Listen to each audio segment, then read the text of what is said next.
Studies have shown that when people are smokers, how many of you would say that if you're a smoker and then after years and years of smoking, you were diagnosed with lung cancer, how many of you would quit smoking? Raise your hands. Do you know what the average is? What percentage of people actually quit smoking once they're told they have lung cancer, and if they don't quit smoking, they're going to die? It's 30%.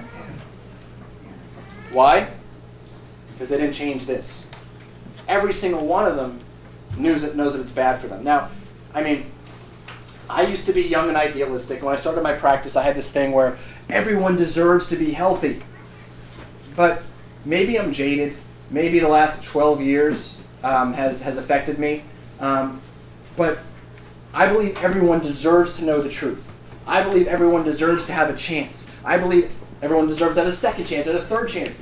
But I also think that if you're going to try to kill yourself, that maybe it's improving the gene pool on some level. I don't know, but we want to make sure that people who are taking care of themselves know what to do, and that's where we want to focus our attention. If someone wants to off themselves, there's not much we're going to do about it. But what's the limiting belief that you have? Why have you not necessarily made it to the level that you've wanted to? And what's your internal reason? Maybe your pain's not big enough. Maybe your pleasure's not big enough. Where we live when it comes to success,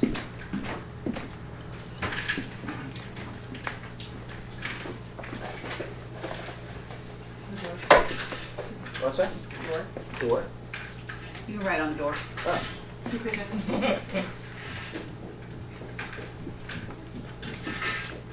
Okay. So if this is pleasure and this is pain, if you want to get results in life, then you have to live here or here.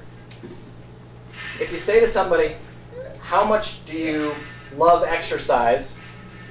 First of all, I don't wake up every morning and go like, I just can't wait to exercise. But I have this image in my head. Oops, going ahead here.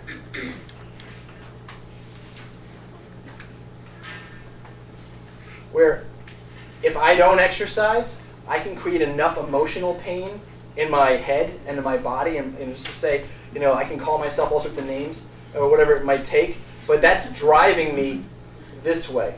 And if I look at myself in terms of my fitness compared to the way that I was even in my 30s, I feel good about it. I really do. So there's a lot driving me there.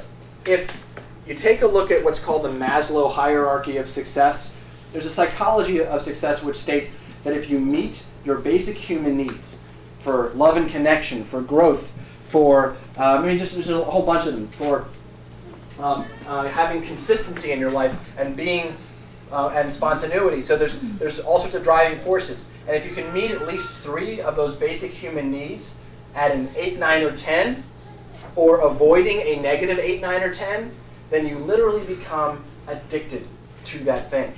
So here's the thing. We all neurologically have patterns in our head. And it's called plasticity. We're constantly changing in our brain, in our nervous system. The more that you do something, it's like taking a spindle of a small fiber, like a fiber of a spider web, and turning it. The more that you do that, it becomes 2. So like the first time you do something negative, if I smoke a cigarette, am I addicted the first time? No. But if I do it over and over and over again, it patterns. And so you can addict yourself to good things to replace a bad thing. And so if you want to get over a bad addiction, let's just say that addiction maybe is watching television or spending 16 hours on Facebook or just not exercising, or whatever the addiction might be behaviorally. In order to change that behavior, not only do you have to try to restrict access to that behavior so that that cable then becomes a thin, spindly wire, but you also have to replace that behavior with one that meets the same emotional needs. Okay? Which is why some people, when they stop smoking, start what? Eating. Does that make sense? Because it meets the same basic human need. So who are you loving or connecting with when you smoke or overeat? Yourself. And some kids, this is the way it happened for me. This is how I gained weight when I was a teenager. My mom went back to school to become a psychologist, and so I was a latchkey kid. It would be illegal these days, but I would come home from school. I was 11, 12 years old, and I had a house to myself, and so it's all about, of course, I would immediately do all of my homework and then clean the house and go right to bed. Or, no, I think what I did was I would watch 8 hours of television, make a peanut butter and jelly sandwich this thick, followed by another one, wash it down with a milkshake with whipped cream on top, and then another one of those, and then eat any cookies or whatever was in the house left after that. And that was my process and my program, because I was alone and I felt lonely, and in order for me to feel loved, then it was all about food. So we all have different connections when it comes to our behaviors.